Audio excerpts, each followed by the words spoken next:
It's Thursday, October 12th, 2023. And I'm Jeremy Wright. Thanks for joining another Tank Talk. Um, yeah, hola compadres. Thanks for joining. What we're looking at now is my 55-gallon Central American tank. We've currently got this labeled Tank A because of the location it's in. It is hanging out here in the middle of my living room. I was going to do a chat on this yesterday, but Pixel 7 got a little warm and I had to cut a video short. I'm sure that's because I've got a case that Google did not provide. However, yeah, it just told me that it cannot open another app while one app is using the microphone. I have no idea why. But I guess it's just like, that's kind of a little middle finger going, hey, you're supposed to be on Team Android, Team Pixel. What are you doing talking bad about me? What I was trying to do is say, it's not your fault. I've got a big, bulky, cheap case around this thing that's probably preventing it from cooling off properly. So whatevs. Otherwise, I love this thing. So let's actually talk aquariums. Back to Tank A. Yes, it has a, whatchamacallit, a hang-on back on the front of the tank. I'm so sorry. I'm like maybe a week away from actually building the tank that it belongs on, which is a roughly 40-gallon tank. Let's get some zoom action going. Let's see what's up here. So I'm rebuilding my orangey yellow Gup strain. And if you see this dude here, let's try to get a lock on him. His like dad, grandpa, something like that, a year ago was a best of show and best of Guppy. So he got blue ribbons twice in the same day. It was one like that. Then this tank left my place. It came back 6 months later after I had done the bulk of some home renovations after an aquarium broke, actually. So it did lots and tens and tens of thousands of dollars worth of damage to the house. And I had to just put everything back together. In the meantime, tanks left because it was the middle of winter.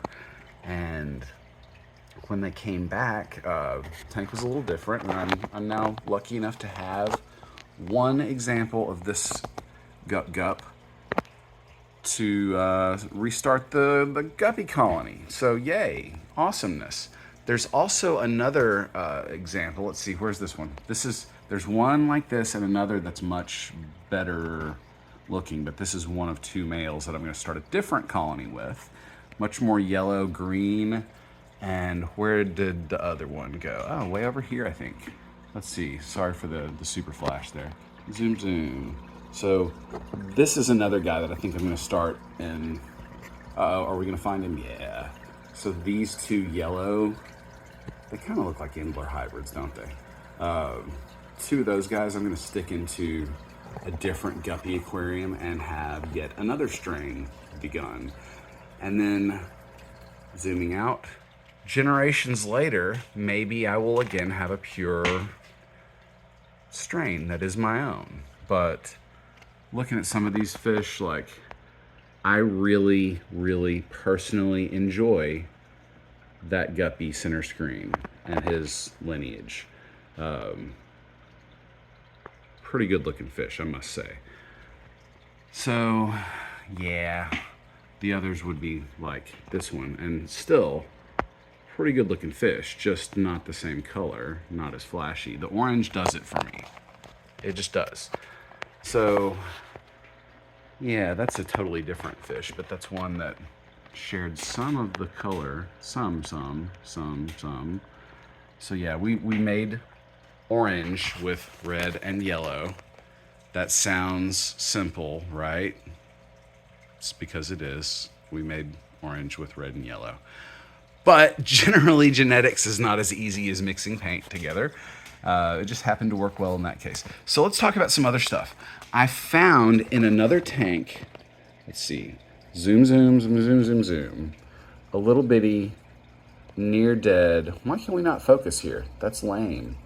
Okay, well, take it from me that is a flame sword hybrid, and so is that.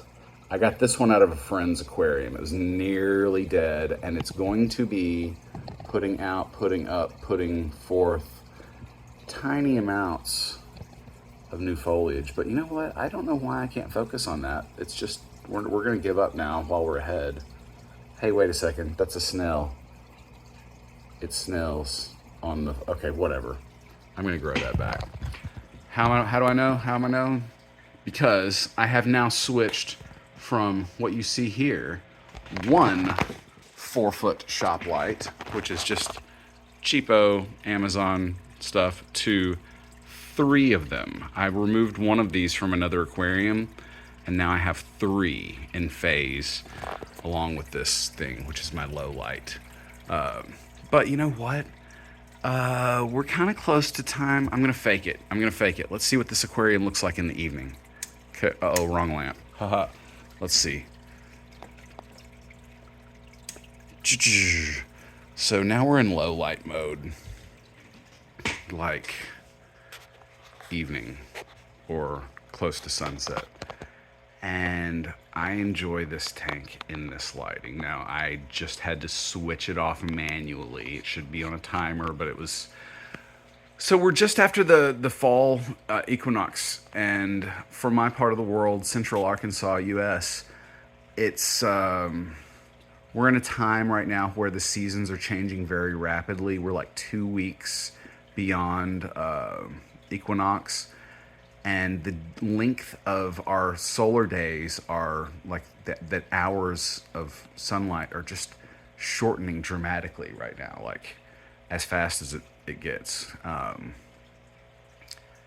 And I adjust my timers a bit to follow that. Now, other lamps, like ones that don't change, that's a recent Haiger lamp, whatever. It's just, they're gonna stay on like a tropical thing. But the ones that I adjust that aren't on a 24/7, I try to shoot for something kind of similar to daylight hours, just so like it's not bright in here while it's dark outside, or vice versa. That's just weird, right? That's weird. So let's go back to this tank and talk about some of the cool stuffs. Down here, I hope we can focus on it, but whatever. Pause. Okay, you know what? I'm gonna turn the light back on for practicality purposes, and this is just gonna be weird for the fishies, and it might go back off while we're watching, but I need to talk about something. Physidens fontanus, Phoenix moss. I love this stuff. And specifically here, this is a cool patch of it that's growing on a little vine. I shouldn't say a little vine. It's a fairly big vine. These are hardwood vines that were growing behind my home. They soaked for months, and then I put them in a tank years ago. And now I have the pleasure of knowing that some Physidens fontanus has attached to this. It has also, behind that, attached to a rock. This moss has been growing in this tank for literally like 2-something years. Feel free to look back for when this was tank Echo, tank E, prior to leaving and then coming back and going in the spot of tank A, which was a 4-foot wide home for a 55-gallon tank. Blah, here you go, this is what it is.